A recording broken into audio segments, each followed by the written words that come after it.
আমাকে একটু 400 টাকা দিন তো। 400 টাকা? হ্যাঁ, সিএনজি ভাড়া। সিএনজি ভাড়া মানে? আরে আপনার লাগেজটা নিয়েই তো সিএনজি নিয়ে আপনার খোঁজে এলাম। আমার লাগেজ মানে? এই যে এটা আমার লাগেজ, আপনাকে কে বললো? কেউ বলেনি, আশেপাশে কেউ ছিল না, তাই ভাবলাম আপনার লাগেজ। কেন এটা না, দাঁড়ান, এটা রেখে আমাকে 400 টাকা দেন, আমি পরে টাকা দিয়ে এটা নিয়ে যাবো। আপনার সিএনজি ভাড়া আমি কেন দিব বলেন তো? তা ঠিক, আপনি আমার ভুলের মাসুল কেন দিবেন? আচ্ছা, আমাকে 400 টাকা লোন দেন। আপনাকে আমি চিনি না, জানি না, 400 টাকা লোন কেন দিব বলেন তো? আপনার কাছে থাকলে দেবেন, না থাকলে নাই। আমার থাকলেই বা আপনাকে কেন দিব? আমার বাবা কি বলতো জানেন? বাবা বলতো যে যখন পারবি না তখন সহযোগিতা নিবি, হাল ছাড়বি না, হেরে যাবি না। আর যখন পারবি তখন সাধ্য মতো সহযোগিতা করবি। ভাই আমার টাকাটা একটু আমার দেরি হয়ে যাচ্ছে। আচ্ছা, একটু দাঁড়ান। আমার কাছে এই মুহূর্তে কোনো টাকা নেই, ঠিক আছে? আমি আপনাকে এই ঘড়িটা দিচ্ছি, মানে জমা রাখতেছি। আপনার কাছে অনুরোধ, এই ঘড়িটা আপনি বেচে ফেলেন না। আমি আপনাকে টাকা দিয়ে আপনার ওই 400 টাকা দিব, দিয়ে এই ঘড়িটা আমি নিয়ে যাবো। এটা হচ্ছে আপনার ফোন নাম্বারটা লাগবে, আপনার গাড়ির নাম্বারটা আমি রাখবো, আর আপনার বাসার ঠিকানা। এই যে শুনেন, আপনার নাম্বারটা আমাকে দেন, আমি আপনাকে টাকা পাঠিয়ে দিচ্ছি, ক্যাশ করে নেবেন। আমার কাছে কোনো ফোন নাই, মানে মোবাইল নেই আর কি। আপনি এক কাজ করেন, কাইন্ডলি সিনজি ভাইয়ের ফোন নাম্বারটা আর গাড়ির নাম্বারটা আপনার মোবাইলে একটু টুকে রাখেন। নাম্বার কত ভাই? 017 017 44 আর সিএনজি নাম্বার হচ্ছে ঢাকা মেট্রো থ 146439 ঢাকা মেট্রো থ।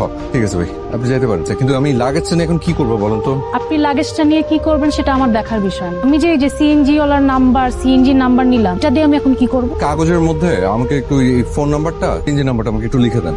ব্যাপার? আসসালামু আলাইকুম। ওয়ালাইকুম আসসালাম।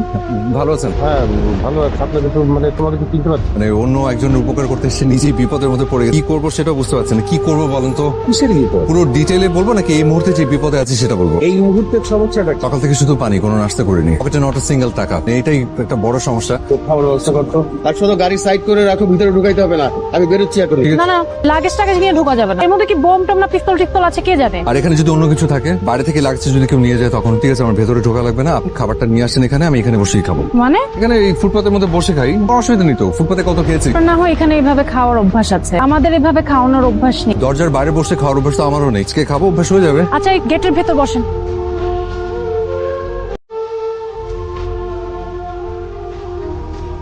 এটা থাক।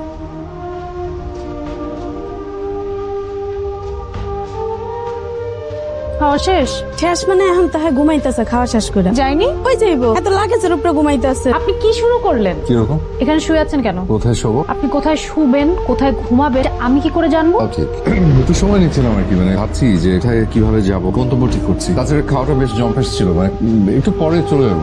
একটু পরে মানে কতক্ষণ পরে? বেশিক্ষণ না, চলে যাবো।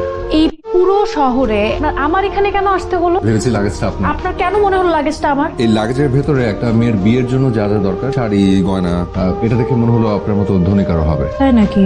দেখি। এখানেই এখানে দেখবেন, মানে এখানেই খুব অসুবিধা নেই তো? না থাক, ভেতর আসুন।